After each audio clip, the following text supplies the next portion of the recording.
You ever stumble across a place that feels like it shouldn't exist? Not a haunted house, not a creepy forest. I'm talking about an entire town.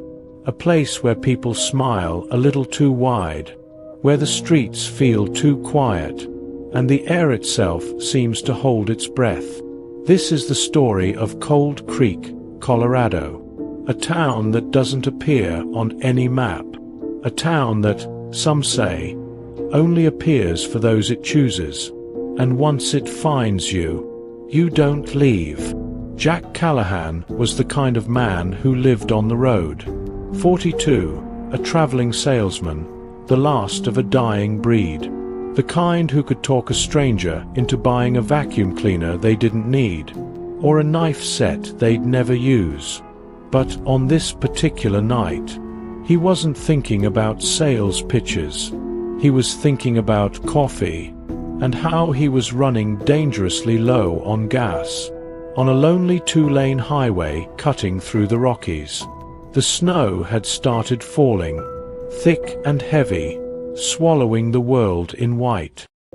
His headlights pushed against the darkness, but it felt like the dark kept pushing back. And that's when he saw it. A wooden sign at the side of the road. Half buried in snow, the paint faded with age. It read, "Welcome to Cold Creek, 1876. Jack slowed, frowning. He'd driven this route before. There wasn't supposed to be a town here. The last gas station was 60 miles back. And yet, there it was. Through the trees, faint yellow lights flickered. A cluster of buildings. A town. The main street looked like something from a postcard. Wooden storefronts. Christmas lights strung across windows, despite it being late February. And people, yes, actual people, walking about in coats and scarves, smiling, nodding at him like they'd been expecting him. Jack pulled his car to the curb, the tires crunching against fresh snow. A woman stepped out of the diner, wiping her hands on her apron. Her cheeks were rosy, her eyes bright. "Cold night to be driving," she said cheerfully.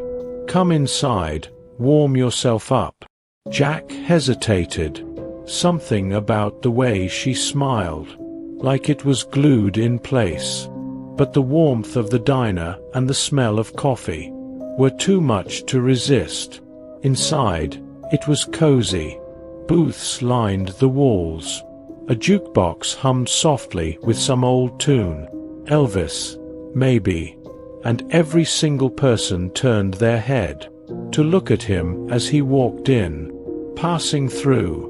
the woman asked, pouring him coffee before he'd even asked. Jack nodded. "Yeah, just needed gas. Can't believe I never noticed this place before." The woman's smile didn't waver. "Oh, folks miss us all the time. Cold Creek's easy to overlook."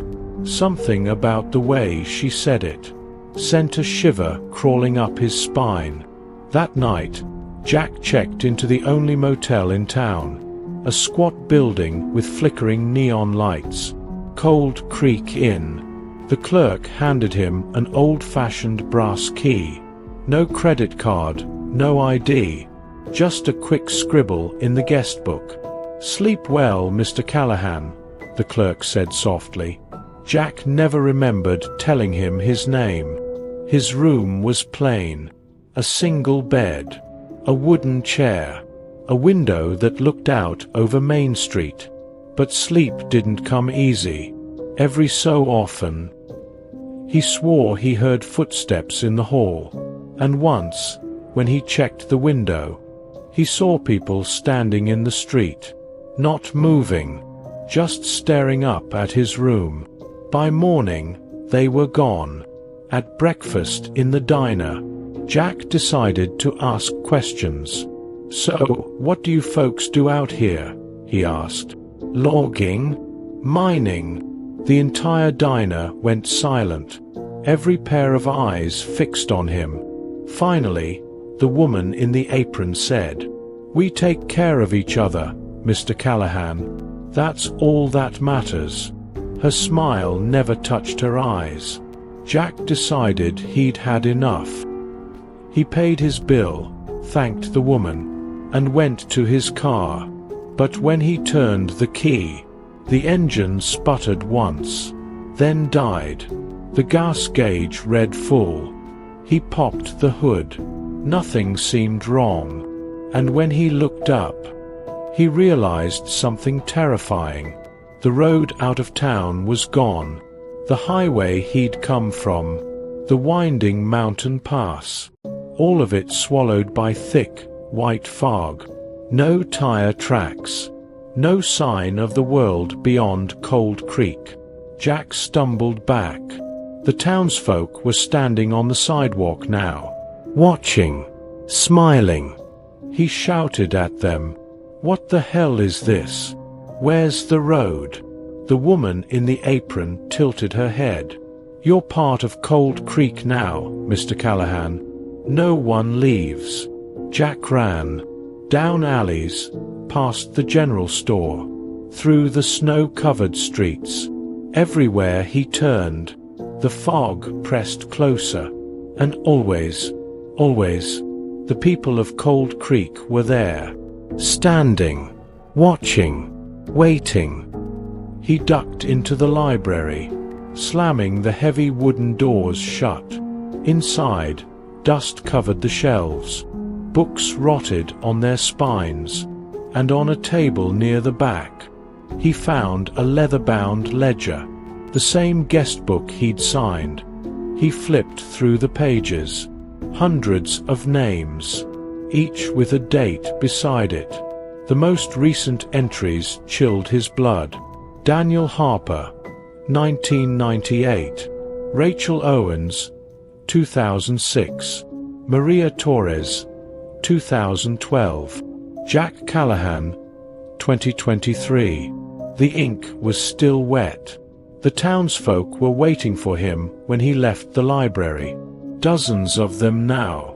Men, women, children, all smiling, all silent. The woman in the apron stepped forward. "Cold Creek was a mining town once," she said softly, "back in 1876.